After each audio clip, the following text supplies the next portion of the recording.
The creative process is fascinating, isn't it? We all do things so differently. Take music theory, for example.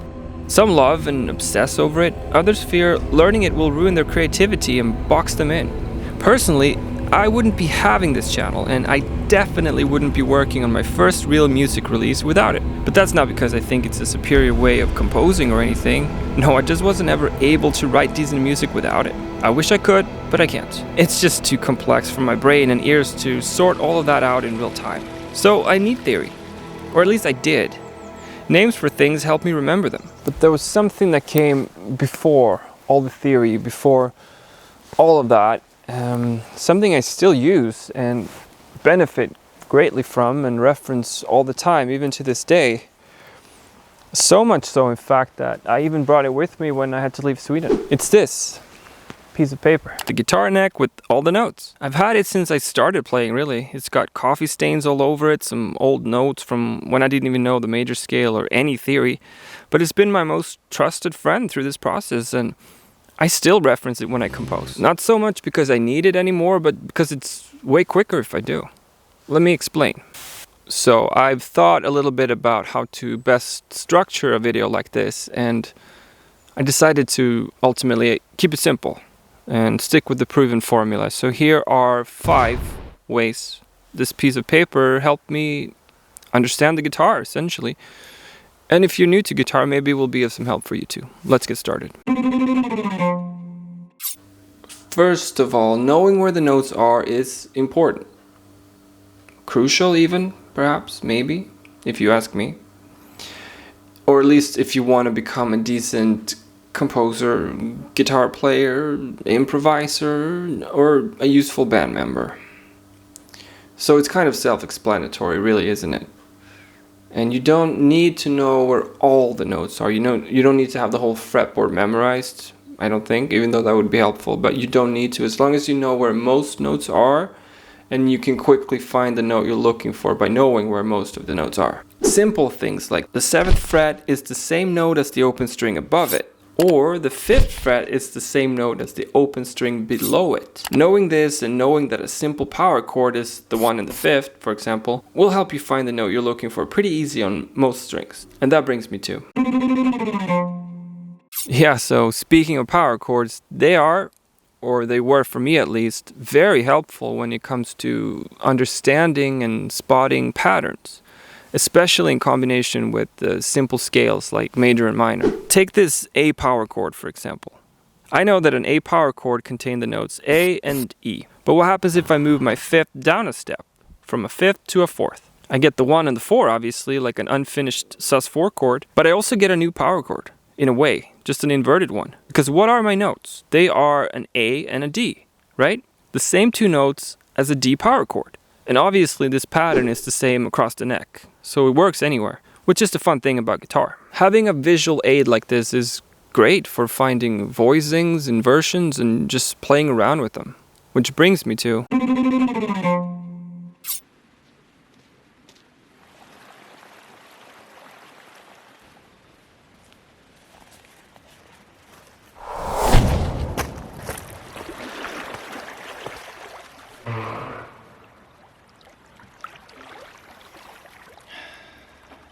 So yeah, kind of covered this a little bit already, but let's go back to the example of the power chord again.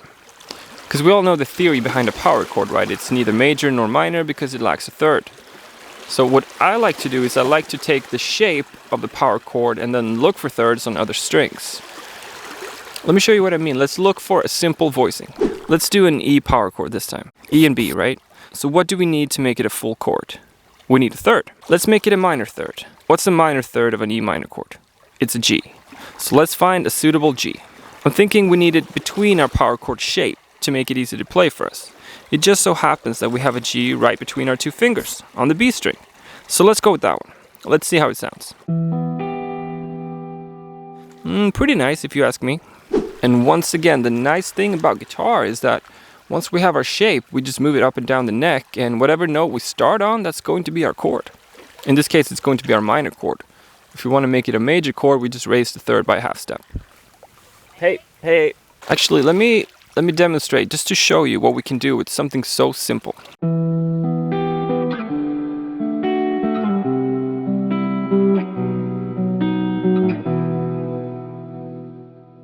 And here's how it can sound with just a little bit more spice.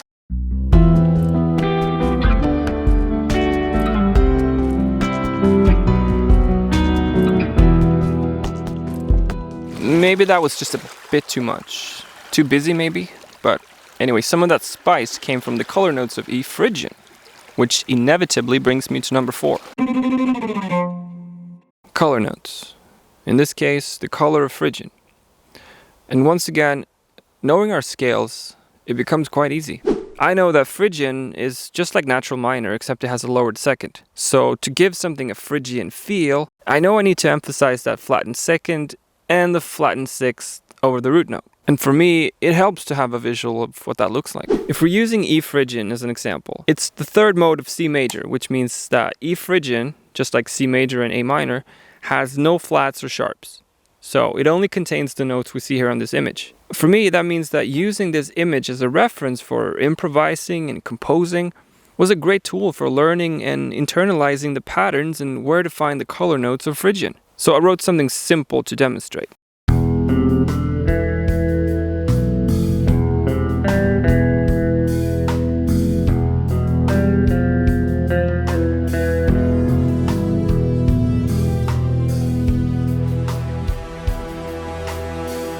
If I know most of the notes on the neck, I know various places to find my flat 2, my flat 6, in all kinds of keys because I've studied the patterns enough and I've memorized them enough. I have a mental image of what they look like, where to find them. That opens up a lot of fun doors in all the keys, nonetheless. Which brings me to my last one.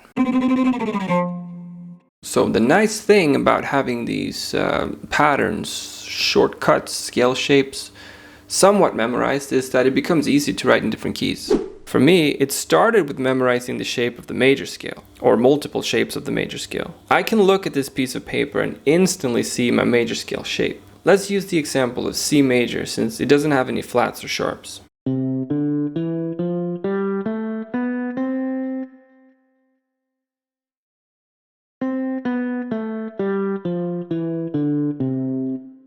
I did the same thing with the natural minor scale when I first started playing. So let's use A minor since it's the relative minor of C major and therefore contains the exact same notes. We always find our relative minor on the 6th degree of the major scale. This is known as the Aeolian mode. The regular major scale is known as the Ionian mode, by the way. And Phrygian, like we talked about earlier, is the 3rd mode of the major scale. If I know my major and minor scale shapes, I can pretty easily and pretty quickly figure out the notes and the chords of any scale just by referencing this piece of paper right here. So let's say I'm a massive fan of Iron Maiden, and I want to write music in the style of Iron Maiden. So I'll look it up online, or a friend tells me, or whatever, that Iron Maiden uses a 1, 6, 7 in minor. Now what does that mean? Let me explain. Most Iron Maiden songs are in E, but let's stick with A to make it easier to see on the neck. Once again, A minor has no flats or sharps. So what does a 1, 6, and 7 in minor look like? It's simple, really. It's the minor tonic chord, A minor, to the 6th chord of the scale. How do we find the 6th chord? Well, let's play our shape again and stop on the 6th note. We get an F chord. I also happen to know that the 6th chord of the natural minor scale is a major chord. So we get F major. Now let's try the scale shape again and let's end on the 7th this time.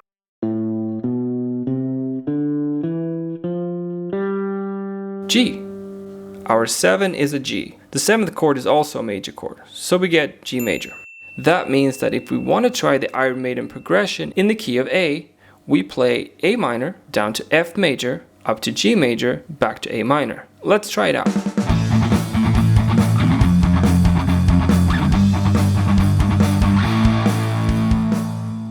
Something like that. And by the way, the pattern for major and minor chords, they're always the same regardless of key. For major, it goes major, minor, minor, major, major. I'll make a picture to demonstrate it because that always helps me. If this sounds like something that could benefit you, I've made examples available on my Ko-fi page, both in E standard and drop D tuning. So if you go there, you should be able to name your price as 0 and just get it from the shop. If you have any issues, we'll sort it out, but you're supposed to be able to name your price as 0. So also, this is something I don't really do, I guess, primarily probably because I'm quite bad at YouTube. But I should be doing more, I guess, so here it goes.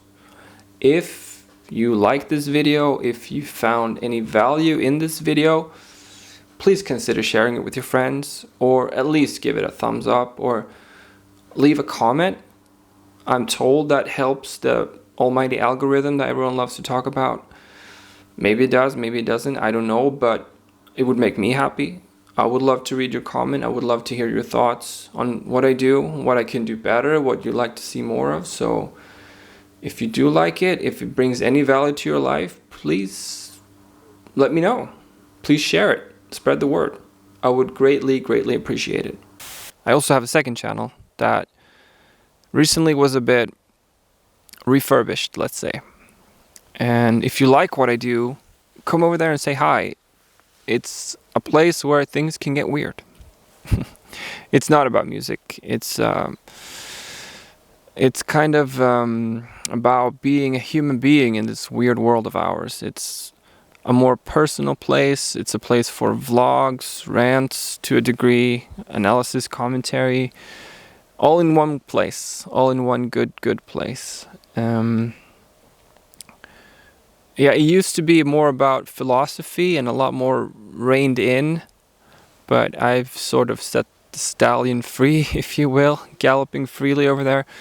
So it's a place for my brain to explode out and share that for whoever is interested. And it is under construction for sure. I'm figuring that one out still, but please come say hi if you like what I do. If you don't like what I do, then just skip it. That's my advice to you for free. Yeah. Thank you so much for watching. As always, I never, ever take that for granted, and I always appreciate it. And I hope you're having a great day wherever you are in the world. And thank you again for the support for me and my family. I take it to heart every time, I promise.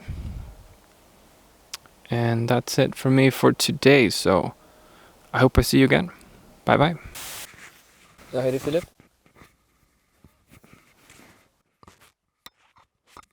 Ja, hejsan, hej.